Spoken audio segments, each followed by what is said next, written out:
दोस्तों, आज मैं फिल्म रिव्यू करूंगा रॉक ऑन 2।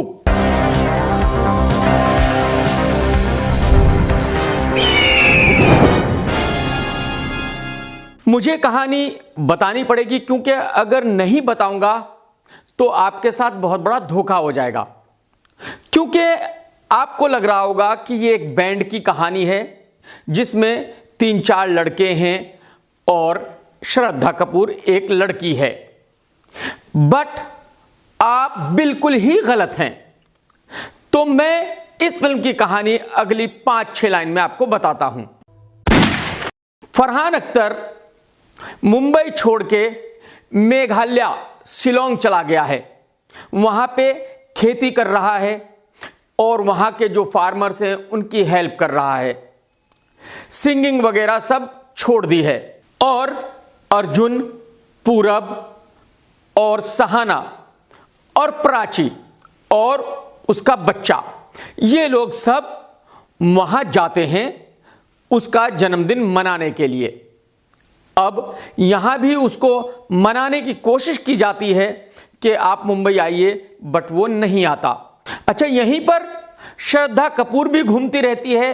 वो क्यों घूमती रहती है ये बताना जरा मुश्किल है, क्योंकि ये बात सिर्फ genius film maker Farhan Akhtar साहब ही बता सकते हैं। खैर, फाइनली मुंबई आता है क्योंकि गाना होता है। इसके बाद फिल्म के सारे कैरेक्टर मेघालय और मुंबई के बीच में इस तरह से चक्कर लगाते हैं जैसे बांद्रा एंड जुहू के बीच में। तो इनके पास कोई मिसाइल जरूर होगा जिसके थ्रू ये आते जाते होंगे कि 1 मिनट में मुंबई में और 1 मिनट में मेघालय में।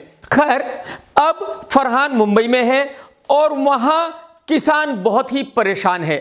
वहां से किसी का फोन आता है कि भाई गवर्नमेंट कुछ भी हेल्प नहीं कर रही है, जो गवर्नमेंट ने पैसा दिया था वो भी रिलीज नहीं हो रहा है, तो आप फौरन आइए। और फरहान सब कुछ छोड़ के फिर मेघालय चला जाता है।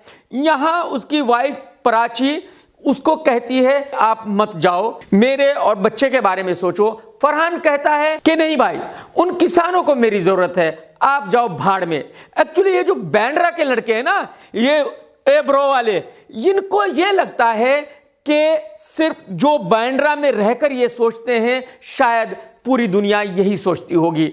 बट फरहान साहब, आपके बांद्रा से बाहर जो दुनिया रहती है वो अपने बीवी बच्चों के लिए ही अपनी जिंदगी जीते हैं। अगर उनके बीवी बच्चों को इतनी से भी तकलीफ हो तो उनके लिए उनकी जिंदगी लानत होती है। खैर, ये बात आप समझेंगे नहीं।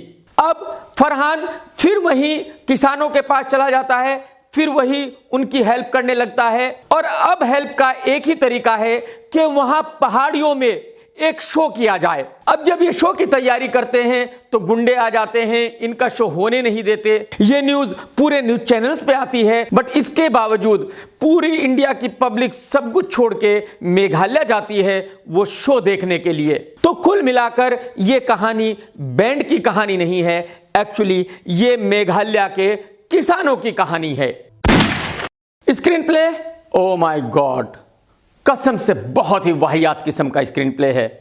अगर ये मैडम ये स्क्रीन प्ले मेरे पास लेकर के आ जाती तो कसम खाता हूं उस दिन हम दोनों में से एक ही जिंदा रहता, या तो ये मैडम रहती और या तो मैं रहता। ये एक ऐसा स्क्रीन प्ले है कि अगर एक लाइट मैन को भी आप ये स्क्रीन प्ले सुनवा दोगे तो वो भी बता सकता है कि ये फिल्म हिंदुस्तान की वाहियात फिल्मों में से एक होगी। Dialogues, my God, very bad, very bad. मेरे ख्याल में अगर मैं ये कहूं कि डायलॉग है ही नहीं तो ज्यादा मुनासिब होगा। म्यूजिक शंकर एहसान लॉय का है और कसम से उन्होंने अपनी जिंदगी का सबसे वाहियात किस्म का म्यूजिक दिया है। यानी इस कदर कानों को पकाता है, इस कदर दिमाग की मां बहन करता है ये म्यूजिक कि मैं कुछ कह नहीं सकता। और फरहान और श्रद्धा क्यों गा रहे थे?